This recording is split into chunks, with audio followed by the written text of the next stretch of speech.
lá, então. Obrigado, Roberta. Primeiro, boa tarde a todos e todas, né, nessa tarde. Eu queria agradecer tanto a Roberta quanto a toda a equipe do Telesaúde,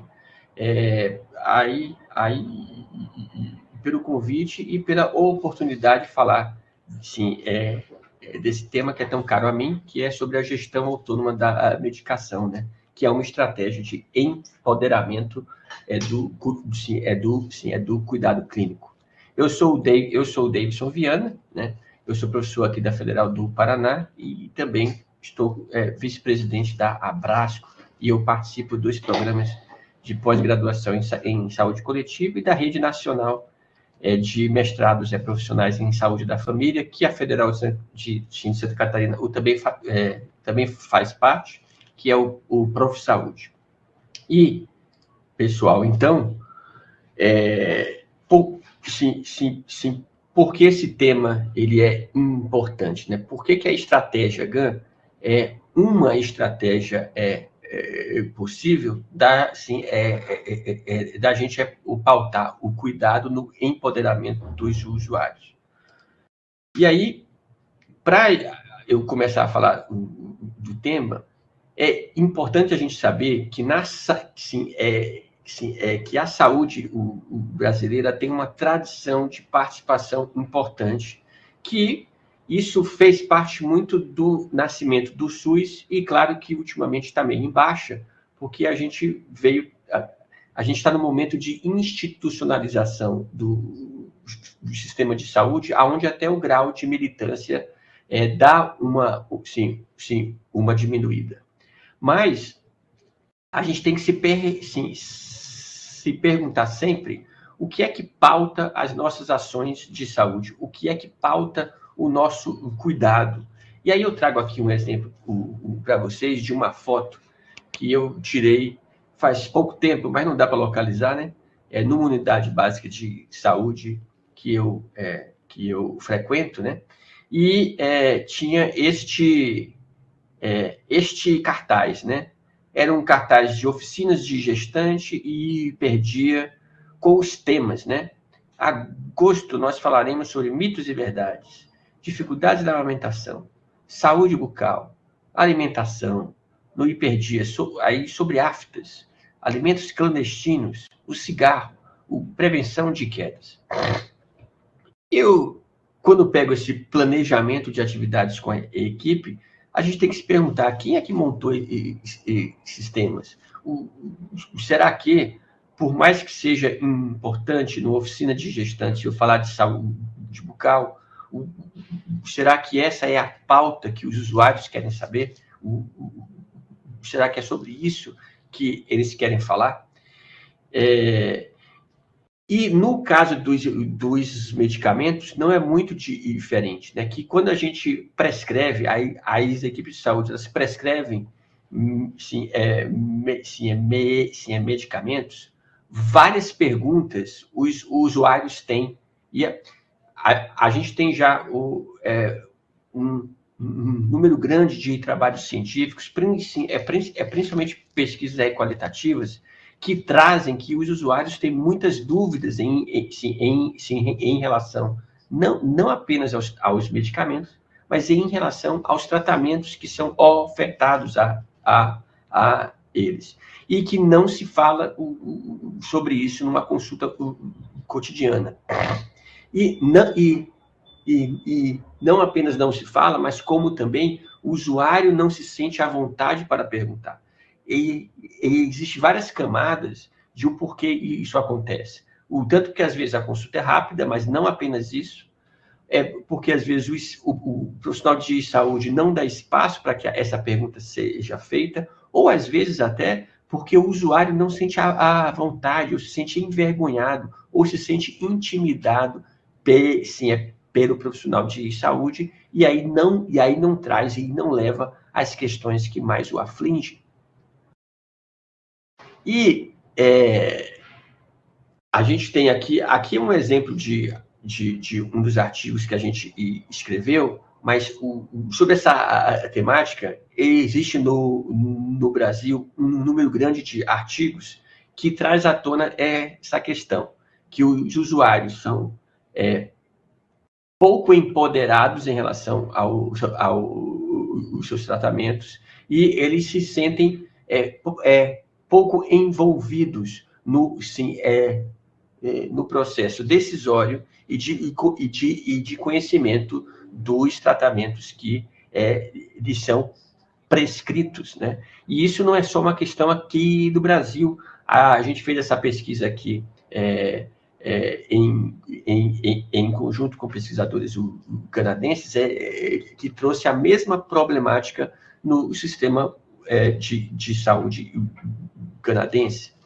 Então, isso traz à tona uma série de questões se a gente está envolvendo na nossa clínica cotidiana a dimensão do direito no nosso cuidado, do direito à informação, do direito a participar dessa escolha, no direito a ter acesso ao melhor tratamento possível, no direito a receber opções de outras alternativas, e por que é tão difícil acessar esses direitos.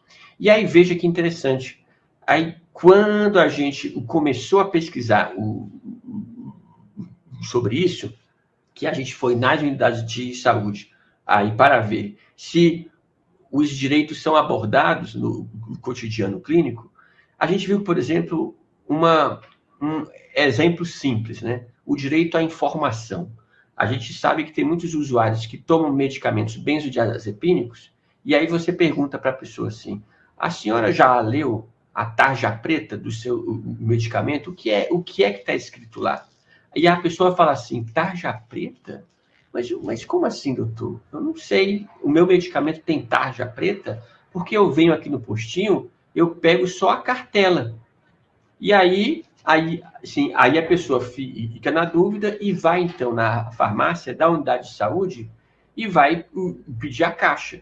E aí o pessoal fala, eu não tenho como fornecer a caixa porque eu recebo uma caixa grandona, né? Que aí vem várias cartelinhas.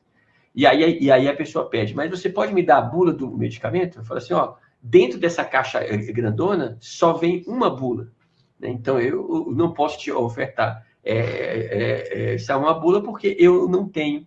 Então aí a gente vai entendendo que a gente cria, por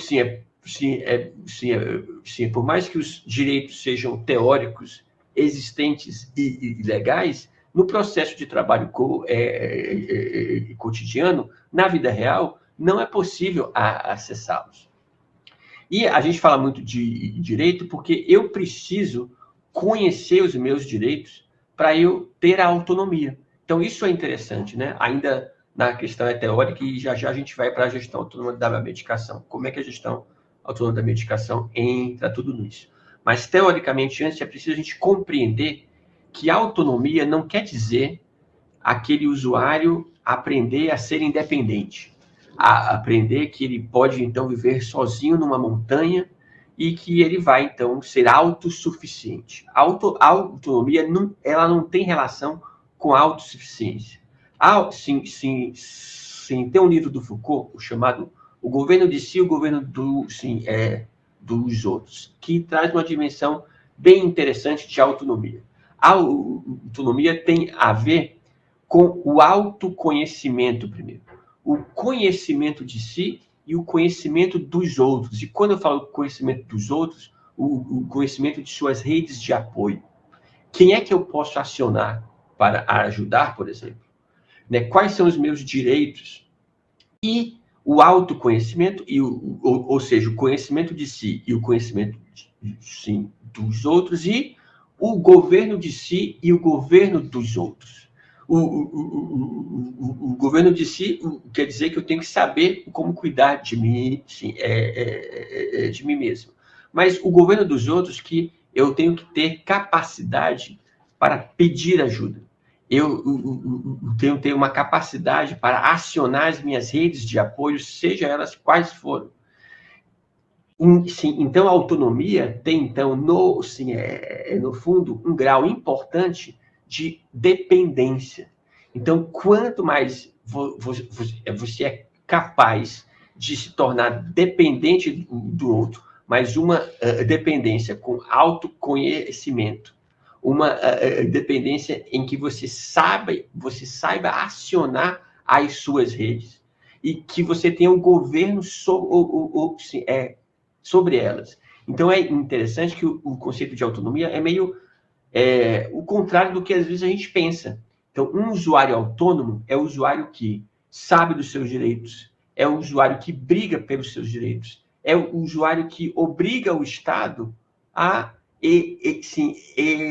executar aqueles direitos escritos. E sabe o que é interessante? A gente chama esse usuário empoderado de usuário problema, de paciente o problema. Então, a gente meio que inverte a lógica e, às vezes, a equipe de saúde almeja usuários obedientes. E aí, na verdade, é o contrário, que desperta um mecanismo tutelador nosso. Bem, o que é... Sim. Então, se eu estou trazendo para vocês essa dimensão de autonomia, eu preciso ter uma clínica e estratégias com a necessidade de democratização do saber, para aumentar a autonomia, mas também a capacidade de negociação dos usuários com os profissionais de saúde. Então, às vezes a gente tem resistência de algumas equipes de saúde para implementar grupos, por exemplo, de estratégia autônoma da medicação, porque tem muita equipe, algumas equipes falam assim com a gente, mas se eu ensinar tudo isso para o usuário, será que ele não vai querer tomar o medicamento? Ou será que ele vai pedir mais medicamento? Então, isso sempre vem à nossa tona, como se fosse uma prerrogativa nossa decidir isso e não do usuário. E aí, gente, a gente vê que há uma realidade distante, dos direitos. Eu vou passar aqui rapidinho, mas a gente tem pesquisas qualitativas que apontam que uma boa parte dos usuários, eles não sabem o porquê e por quanto tempo eles farão o tratamento. Olha só essa frase. O médico passou um remédio para depressão e falou que tinha que tomar para o resto da vida. Mas o remédio fazia mal, quase que mata ele. Desse remédio eles dão uma caixa enorme, quase que a gente não aguenta carregar. Um dia ele chegou em casa e deu tudo para quem precisa. Por mais que possa ter um certo exagero, né, essa fala, mas ela retrata bem uma experiência minha clínica quando eu atuava em CAPS, por exemplo, é que quando a gente tinha uma clínica onde não dava uma abertura para o usuário se expressar, que a gente não desenvolvia uma relação onde eu perguntava: oi, seu Antônio, tá tomando remédio direitinho? Se eu faço essa pergunta, vocês acham que o seu Antônio ele vai falar: não, doutor, estou tomando remédio erradinho? Não. O seu Antônio ele vai modular o seu discurso para dar uma resposta que eu quero ouvir. Então, se essa clínica tem uma sutileza de uma imposição, então. Então, é possível ter uma relação onde eu pergunte à pessoa: olha, seu Antônio, o senhor pode não estar tomando nada disso que está prescrito. E não tem problema, eu não vou brigar com o senhor. Eu quero saber o que é que o senhor está tomando, de que maneira. Sim. Então, há uma diferença grande entre as duas clínicas, né? E é por isso que os usuários trazem que eles falam muito que há uma redução do tratamento aos medicamentos. Eles falam também que uma baixa autonomia de decidir sobre o medicamento que usa. E ao mesmo tempo, há um grande paradoxo que, ao mesmo tempo que eu tenho todas essas questões, mas eu tento assumir o controle dos meus medicamentos. Mas essa assunção do controle dos meus medicamentos, ela é feita sem apoio da equipe. E o que acaba acontecendo é um certo ciclo de desautorização. Então, tem usuários que falam, né? Eu já cheguei a brigar com os médicos para não associar medicamentos, mas entrei em crise e me ferrei. Hoje brigo pelo contrário, mas eles nunca aceitaram de imediato essa questão. Eu já parei, pois atrapalhavam a minha vida de motorista. É que nem pedra no sapato. Mesmo que você tire, depois de um tempo aparece outro, aí no caso medicamento. Temos que conviver com isso. Então, vários usuários eles apontam que há uma falta de apoio no manejo medicamentoso. E aí como eles se sentem pouco apoiados, então vão para uma retirada abrupta que leva a sintomas, né, aí próprios das síndromes de retirada desses medicamentos. É importante lembrar que o que eu estou falando aqui é muito focado na questão dos psicofármacos, né?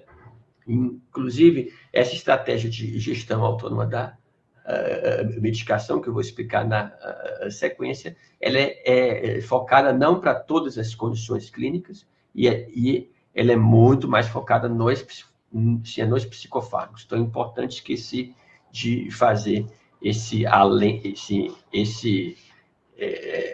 de circunscrever melhor a minha fala. Né?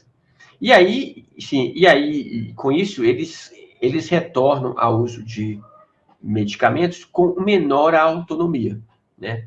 Eles falam assim, bem, eu tirei o medicamento, eu passei mal, então eu tenho que obedecer o médico mesmo. Então, o cuidar, aí pelo fato do cuidar da prescrição ser apenas do médico, acaba restringindo muito a dimensão do cuidado ao saber médico. E aí, gente, por essa ser uma questão não apenas do Brasil, mas é uma questão mundial, em vários lugares do mundo apareceram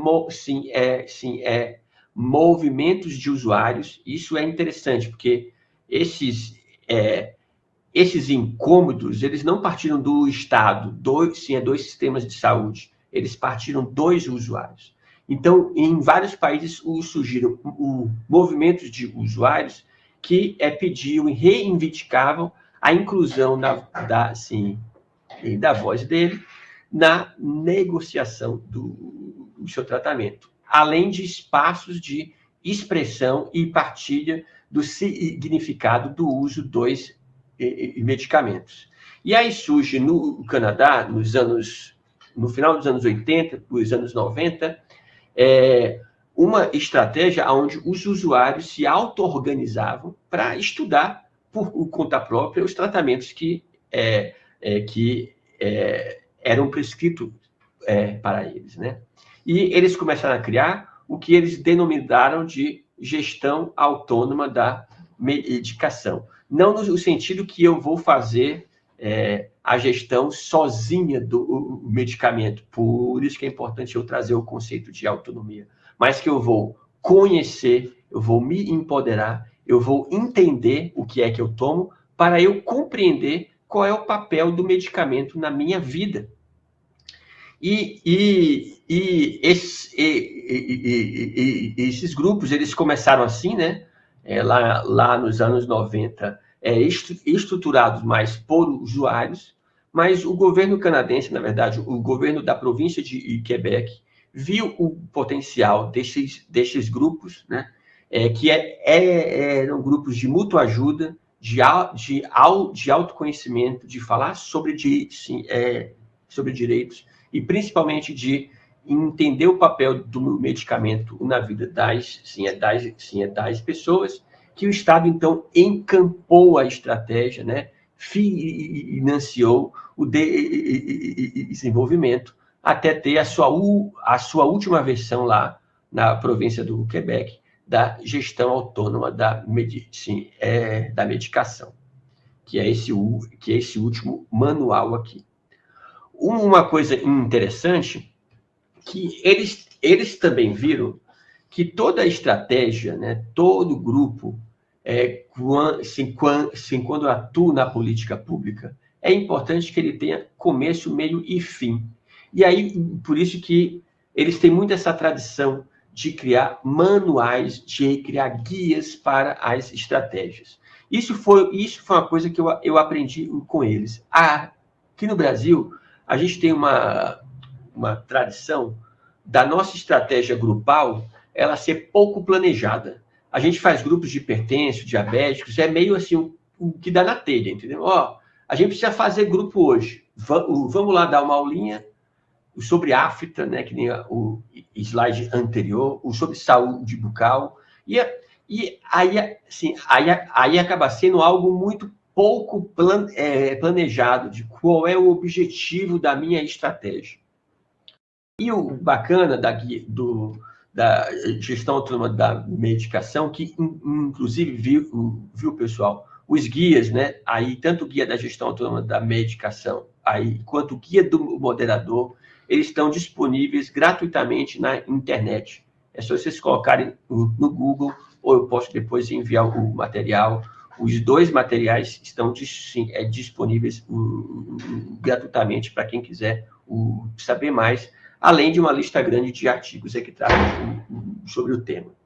Então, a ideia da estratégia não é fazer com que o usuário ele retire um medicamento, que ele se autoprescreva medicamentos, não.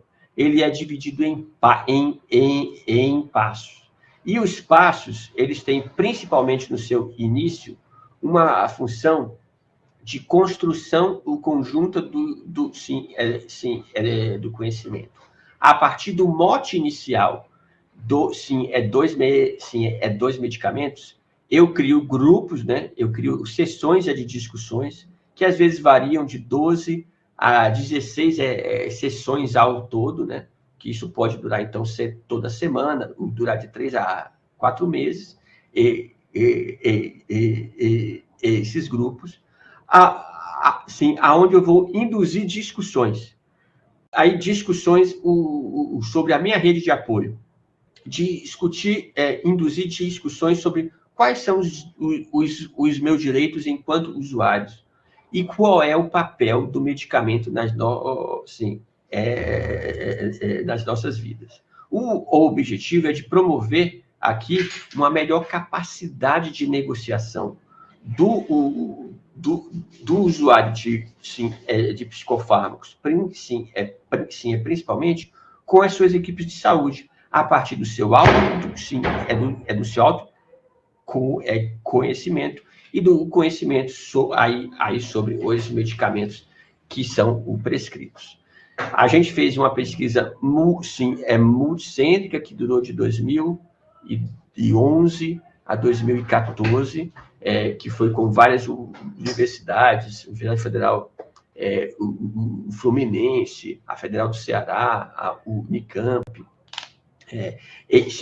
em que a gente traduziu e validou esse material localmente, e esse material, inclusive, foi encampado por alguns estados. O governo do Rio Grande do Sul, por exemplo, criou uma estratégia onde ele contratou facilitadores GAN, ele produziu, imprimiu uma grande gama de guias da gestão autônoma da medicação e distribuiu para a rede de saúde mental. Então, o estado do Rio Grande do Sul foi um estado que encampou mais ativamente a estratégia aqui no Brasil, e é por isso que tem muitos grupos de gestão autônoma da medicação no Brasil. E você tem não apenas isso, você tem várias publicações e a gente tem um observatório de práticas GAN aqui no Brasil, que também está na internet, que a gente pode acompanhar as diversas estratégias brasileiras. E aí tem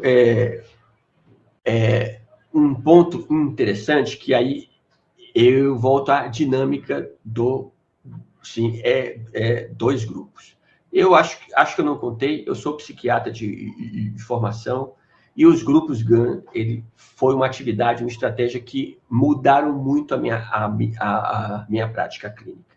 Então, só para contar uma história rápida, mas no começo da minha experiência clínica, eu era muito médico eu retirava o medicamento dos pacientes. Eu achava errado que eles tomavam muito benzodiazepínico, se é muitos medicamentos, e eu retirava o medicamento de muitas pessoas, considerando que eu estava fazendo o correto, clinicamente o correto. Até que eu fui participar de algumas pesquisas qualitativas que eu descobri que muitos dos usuários que eu acompanhava, eles eram muito enfurecidos comigo, né? Porque, no fim, eles diziam que o Dr. Davidson era o outro lado da mesma moeda do médico que atendia rápido e prescrevia tudo. Eu atendia lento e não prescrevia nada. Mas, no fim das contas, os dois faziam a mesma coisa. Não escutavam o que a gente queria, né? Então, eu fiquei, na época, muito mal até. Falei, puxa, mas como assim? Eu sou o herói da minha história, né? E não alguém que não escuta os usuários. E participando dos grupos GANs, enquanto um papel de pesquisador e não de médico, aí eu pude tirar essa minha roupagem de médico e escutar os usuários de outra maneira. Eu aprendi, por exemplo, que os usuários tomam medicamento um dia sim, um dia não. Que eles tomam medicamento de segunda a quinta. Que eles tomam medicamento, que eles trocam medicamento entre si. Eles passam o medicamento para o vizinho, que dá para a mãe, aquele lá para dar para o joelho do pé, né? E aí eu fui entendendo que aquilo que eu prescrevia não necessariamente era aquilo que a pessoa usava. Só um detalhe, por que as pessoas tomam medicamento um dia sim, um dia não? Porque falta o medicamento no postinho. Elas falavam muito isso. E aí eu tinha que fazer um estoque, doutor, para, então, se o medicamento acabar, eu ter ele aqui comigo. Por que elas tomam de segunda a quinta? Porque o doutor falou que se beber, eu não posso tomar medicamento. Então, se eu bebo de sexta a domingo, eu paro de tomar o medicamento, né? Então, eu fui vendo que, independente da minha vontade, as pessoas já fazem, porque são seres humanos inteligentes. Elas já criam lugares e funções e simbologias próprias dos medicamentos na vida delas, né?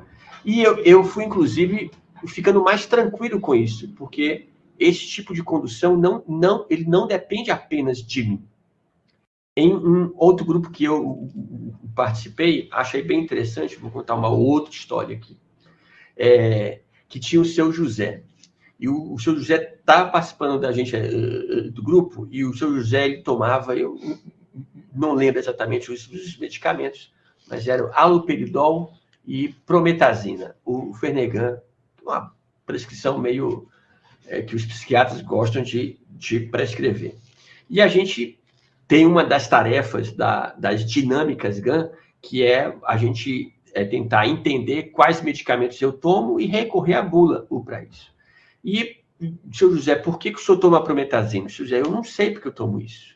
Eu tomo isso aqui porque o doutor me prescreve, mas eu não faço ideia. Mas não é para dormir melhor? Não, eu durmo bem. Eu já fiquei sem esse medicamento e até eu durmo bem, mas eu tenho que tomar isso porque está na prescrição. E eu não sou do rebelde, não. Eu tenho que fazer o que o doutor mandou.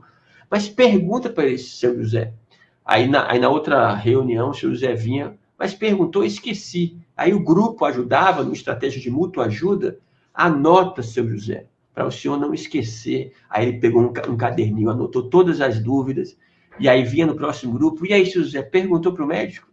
Não, esqueci, meu Deus do céu. Aí depois de umas 3 reuniões, o seu José falou, na verdade eu tenho vergonha de perguntar para o doutor, porque assim, eu tomo esse medicamento há 8 anos, o doutor vai achar que eu não sei o que é. E a gente falou, mas isso não é problema. A gente foi, então, a partir de outras histórias, né, dizendo que o seu José tem o direito e que não tem problema ele não saber.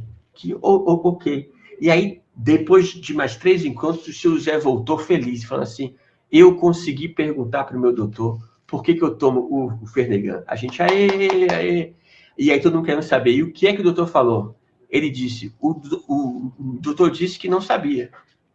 O doutor disse que prescrevia esse medicamento só porque está na receita lá e que eu tomava há tanto tempo que era importante eu tomar. E a gente deu risada juntos e a gente caiu a nossa ficha, então, que se eu não sei e o senhor não sabe, por que eu tomo isso? E aí a gente foi rever essa prescrição, então, juntos. Né? Então, veja que não é só uma coisa do o médico está escondendo o conhecimento ou não tem tempo para passá-lo. Tem uma dimensão do preparo do usuário também, do empoderamento do usuário para pedir tal informação e considerar tal informação relevante para a sua vida. Tem muitas pessoas que, por tomarem psicofármacos há tanto tempo, esqueceram qual é o tempo normal de dormir, né? Porque às vezes você fala assim, estou dormindo só 6 horas, eu preciso dormir mais. Mas lá no começo, você era assim antes? E aí a gente faz um esforço para a pessoa se conhecer e a pessoa lembrar que ela sempre foi de dormir pouco. Isso é uma característica minha, dormir pouco. Eu sempre fui assim. Então isso é normal. Então veja que você às vezes tomar psicofármaco muito tempo, você desaprende quem é você sem o medicamento. A gente tem uma das dinâmicas que trabalha. Eu sou uma doença ou eu sou uma pessoa? E aí o pessoal discute que está com o diagnóstico há tanto tempo, que se nomeia enquanto diagnóstico, mas que não gosta disso ou que acha isso interessante. São esses debates que são empoderadores e trazem a temática que geralmente não é tratada em grupos na atenção primária ou em centros de atenção psicossocial, né? Então, você tem um efeito da estratégia. Eu já falei dos efeitos em mim, né? Porque isso fez com que eu me tornasse um profissional menos tutelador, com uma reflexão maior que as pessoas têm já o poder sobre os seus tratamentos, e eu preciso apoiá-las adequadamente, mas tem toda uma dimensão de impacto nos usuários, sim, nos usuários também. Eu vivenciar, por exemplo, um grupo horizontalizado, aonde, isso eu não contei para vocês, mas é uma premissa também. Os grupos de gestão autônoma da medicação não são grupos para ensinar os usuários sobre os seus tratamentos. São grupos, deixa eu pegar aqui a apresentação, deixa eu ir para cá já, que aí eu já... Aqui, ó. São grupos onde eu tenho encontros guiados por perguntas que são reflexivas e que geram o debate no grupo. Então, vamos lá, o primeiro passo. Como é que você se apresenta para quem quer conhecer um pouco você? Como é que as pessoas que lhe conhecem costumam te apresentar? Para puxar aquela dinâmica do eu sou uma pessoa ou eu sou uma doença? Deixa eu aumentar um pouco mais aqui, que vocês não conseguem ver. Você percebe as diferenças das pessoas, da maneira de como você se apresenta e como os outros apresentam você?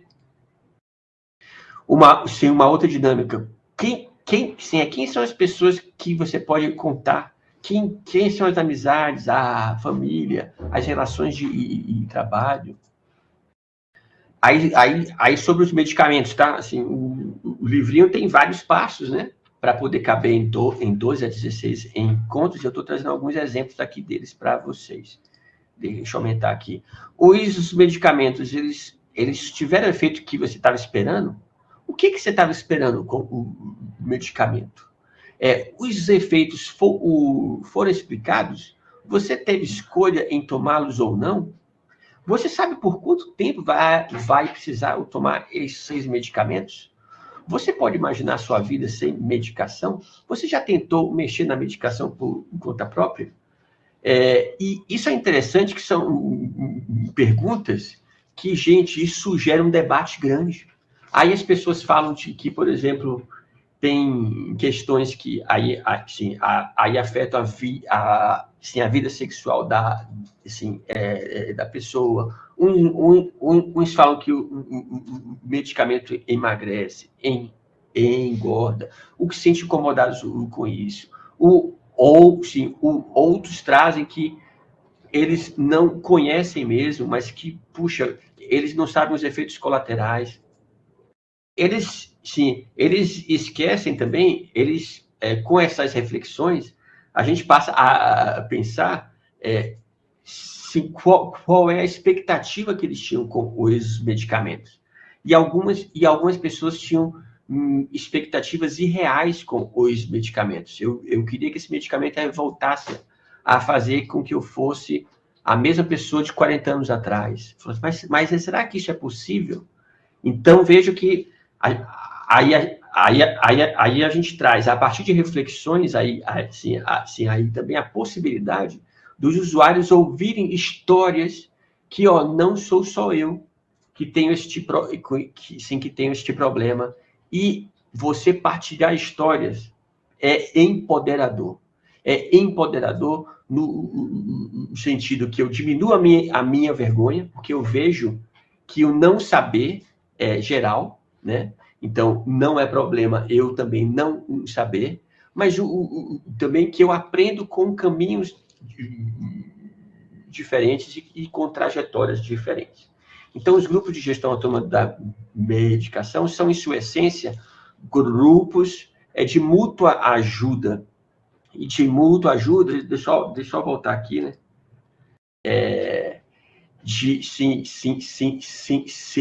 Não apenas de mútua ajuda, mas também de formação na área de saúde mental, né? Porque você também expõe os trabalhadores de saúde a um tipo de diálogo, a um tipo de vínculo, a um tipo de estratégia, aonde não coloca esses trabalhadores apenas no lugar de saber, mas no lugar também de escutar a experiência dos usuários, né? E aí, acho que eu não vou ler isso aqui, não. Peraí que eu vou ler sim. Esse texto é bem grandinho, mas é só para dar uma ideia aqui das reflexões que o grupo causa, né? Tinha um usuário que tinha muita dificuldade de adesão à medicação. E em um dado momento, a psiquiatra passou para elas uma medicação de alto custo, do LME lá. Ela falou que não, porque não queria ir até a farmácia de alto custo buscar medicação. Preferia tomar injeção aqui no CAPS. A médica falou, então tá bom. E foi isso que aconteceu. Só que nesse processo, ela entrou em crise, ela ficou no leito do CAPS, e aí começou a participar o DAGAN. E aí ela começou a questionar qual era o diagnóstico dela, que medicação ela tomava, e começou a questionar os relacionamentos dela, da família, os amorosos, a implicação dela no projeto terapêutico. Aí ela queria conversar com a médica. A usuária decidiu, então, que a medicação injetável que estava tomando não estava fazendo bem. E que ela agora aceitava ir lá na farmácia de alto custo. Eu resolvi levar essa discussão na equipe e a médica falou, não, agora ela não quis buscar no alto custo, agora ela vai ter que tomar injeção. E ela disse para mim, espero que você não tenha... Isso, ela, a médica, tá? Espero que você não tenha dito que eu vou mudar a medicação dela. Então, como isso depende muito da inter-relação entre as pessoas, você conseguir ser mais ou menos autônomo não depende apenas de si mesmo, depende dessas inter-relações e do grau dessa construção. A usuária trouxe essa frustração no grupo e aí a gente trabalhou essa frustração. Veja, a gente está aqui tentando, buscando o autoconhecimento, a gente entendeu o nosso tratamento, mas não é só disso que se trata a autonomia. Eu dependo dos outros também.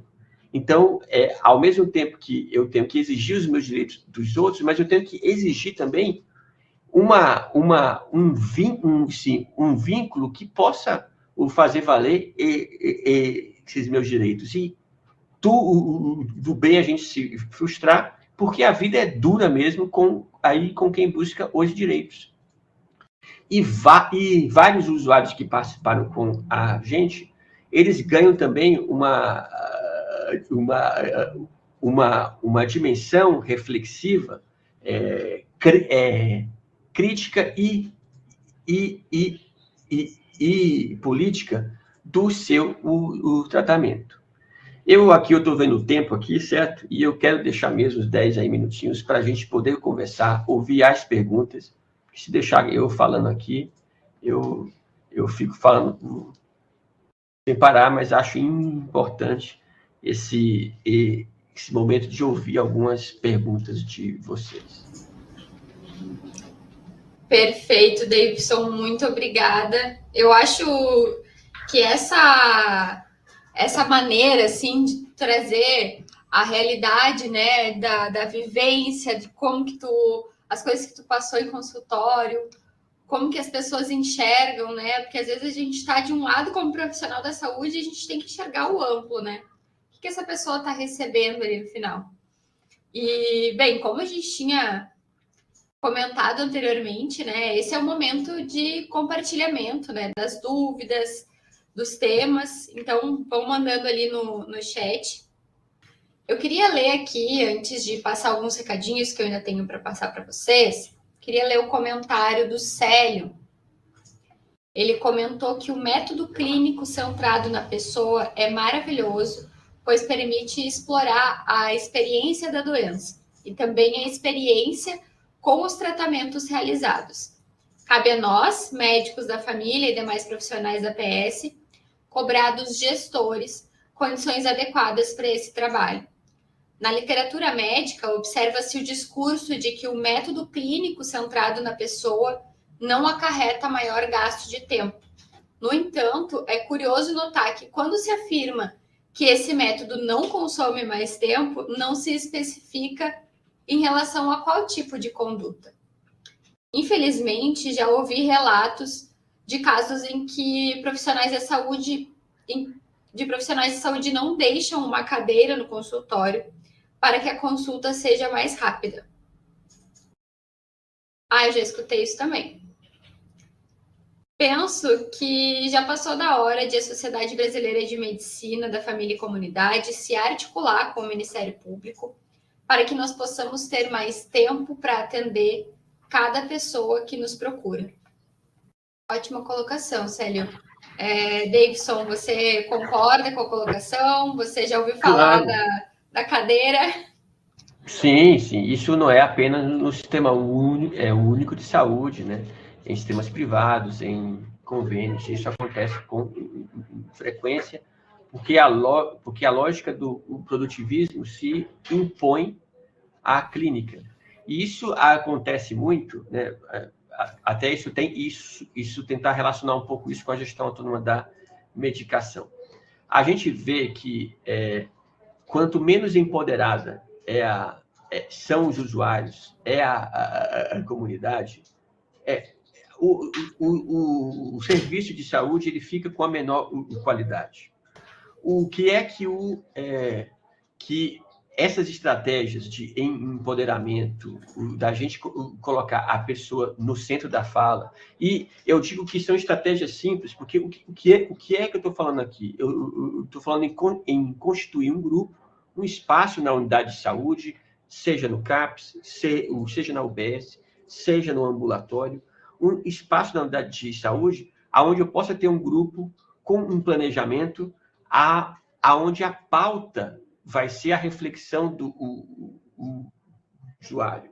E isso é interessante que várias unidades que colocaram em prática a estratégia GAN, eles pegaram esses princípios e deslocaram os mesmos princípios para outras atividades grupais.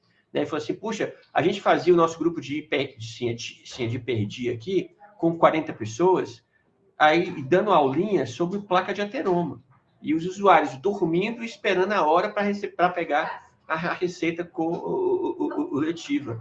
O grupo de gestantes ele era focado na pauta que a equipe construiu, né?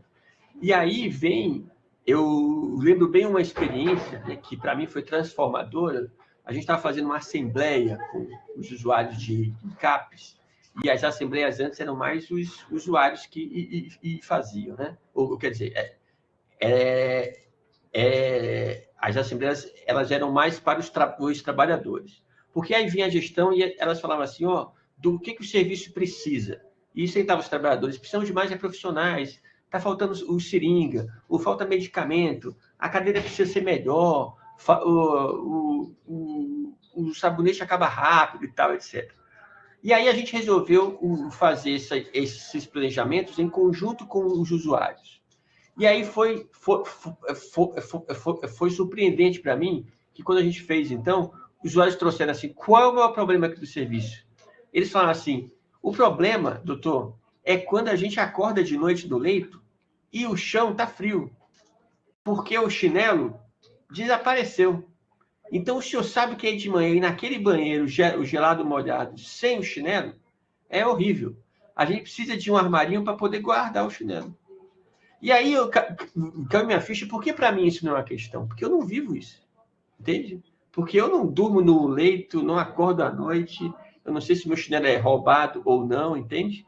Então, quando a gente para de achar que sabe o que as pessoas precisam e a gente cria uma pauta de ouvir as pessoas, que é um pouco isso que o Celso fala assim, da clínica centrada na pessoa, que aí a gente possa, na esfera clínica, introduzir perguntas como, por exemplo, o que é que você acha que você tem?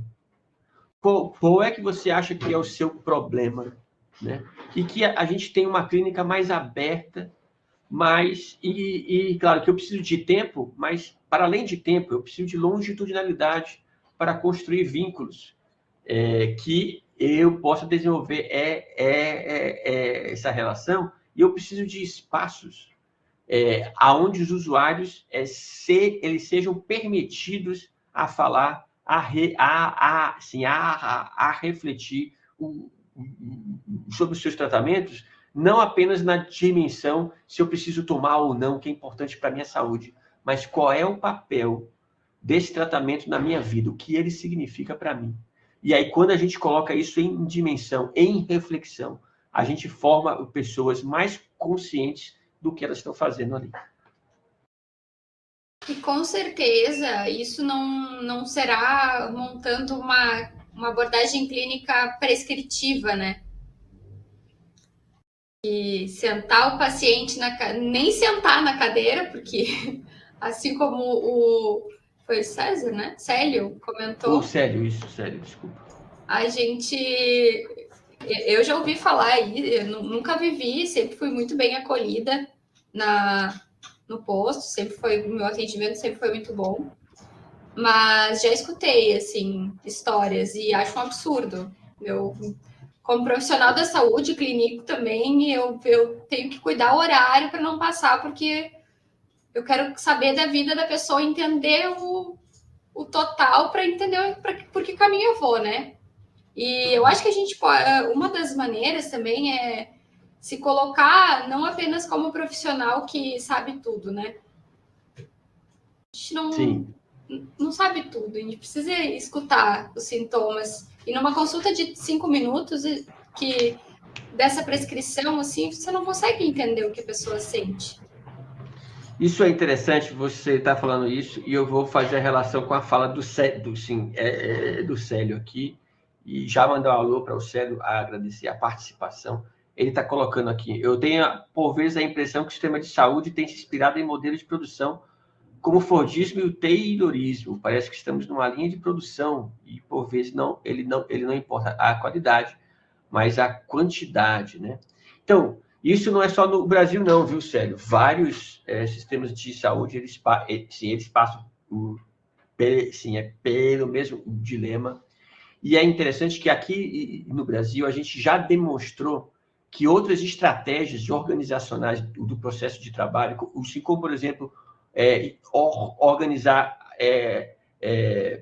acolhimento estratégia de organização de ambiência, o matriciamento, que é uma personalização da contrarreferência e referência, é mais fazendo redes vivas a partir do contato de pessoas. A gente tem o SUS com terapia comunitária, com auriculoterapia, com algumas unidades ou fazendo grupos realmente empoderadores. Eu lembro muito bem, eu moro aqui em Curitiba, mas eu frequentava o grupo de pré-natal, sabe onde? Aí em Florianópolis. Eu viajava 4 horas de carro para ir na unidade de saúde da Lagoa, porque era um grupo que bombava e que tinha uma parteira, né, que junto com o médico de família manejava o grupo, e que a dinâmica era parecida com a GAN, em que ela não dizia assim, o parto é importante isso, ela falava assim, quais são os medos de vocês? A minha experiência é essa, né? Então a parteira trazia a experiência dela de ter filho. Eu andava 4 horas de carro para ir no grupo, porque era um grupo que fazia sentido para mim, porque as perguntas, porque as questões dialogavam com as minhas angústias. E aqui em Curitiba não tinha, na unidade básica, não tinha nenhum grupo assim, né? Então veja que é possível fazer isso no SUS. A gente tem no SUS várias estratégias empoderadoras do cuidado, que a gente não precisa ir para a Noruega para procurar, não. A gente precisa só retomar várias das práticas que a gente fazia em oposição a esse modelo produtivista que a gente vê impresso hoje. Fantástico. Eu dei o meu tempo aqui. Nossa, Davidson, muito obrigada, de verdade, assim, eu poderia ficar 25 horas conversando sobre isso e minha cabeça está fervilhando, assim, muitas coisas. Eu tenho certeza que o pessoal também tá pensando em várias coisas. E deu certinho o tempo, né? Que era o que a gente estava preocupado. Tá ótimo.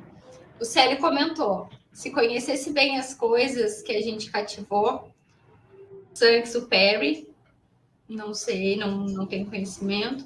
E o cara do Pequeno Príncipe. Ah, tá.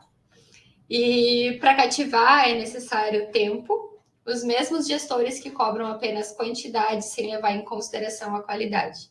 Duvido que gostariam de ser atendidos por um médico ou outro profissional que não possua uma escuta atenciosa e qualificada. Com certeza. Célio, muito obrigada pelas tuas contribuições na web de hoje. Geraram bastante discussão, né? A gente ficou conversando bastante sobre isso. Pessoal, queria dar alguns recadinhos para vocês. Queria lembrar que a web está sendo gravada, que vai ficar disponível no nosso site, dentro do STT, também no nosso canal do YouTube, em até 48 horas. Se inscrevam ali no nosso canal do YouTube. É só pesquisar por Telesaúde SC. Nos sigam também no Instagram, @telesaudeufsc, tudo junto. Assim vocês ficam por dentro das nossas atividades, das nossas novidades. Não esqueçam de postar, né? Postar nos stories, marcar que estão participando da web, marcar o Telesaúde no Instagram e a gente vai compartilhar os mais criativos. Então, compartilhem que vocês estão vivendo esse momento com as equipes de vocês, em busca de conhecimento junto com o Tele. Não esqueçam do nosso serviço de teleconsultoria. Sempre que surgir alguma dúvida sobre algum caso clínico, processo de trabalho, alguma demanda relacionada à atuação de vocês, por favor, acessem o perfil de vocês no STT, solicitem uma teleconsultoria. Os nossos profissionais eles estão preparados para entregar as respostas e as orientações mais atualizadas para vocês. A dúvida é respondida em até 72 horas. A teleconsultoria ela é disponível para todos os profissionais que possuem o cadastro ativo na nossa plataforma.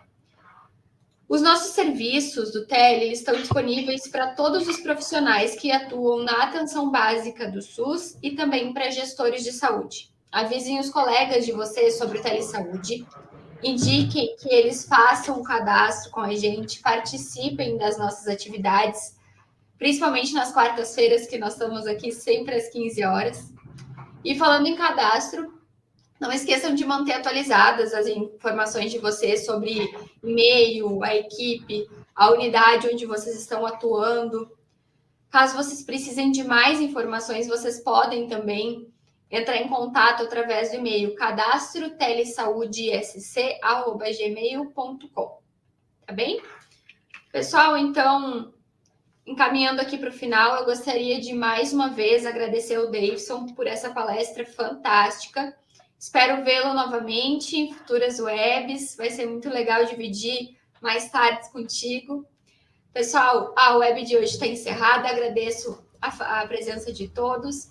Podem se retirar da sala. Até amanhã, às 15 horas, na nossa próxima web sobre Programa dos Mais Médicos em Santa Catarina.